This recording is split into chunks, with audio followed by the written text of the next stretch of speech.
Hi guys, today we'll talk about how can you disable this sign or know how you can do that on your iPhone. So you just follow these ways, then it's going to work with you.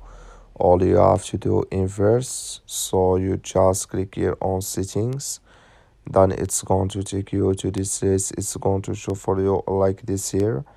Then all you have to do in next, you just go down here, then you click here on sounds and Haptics here.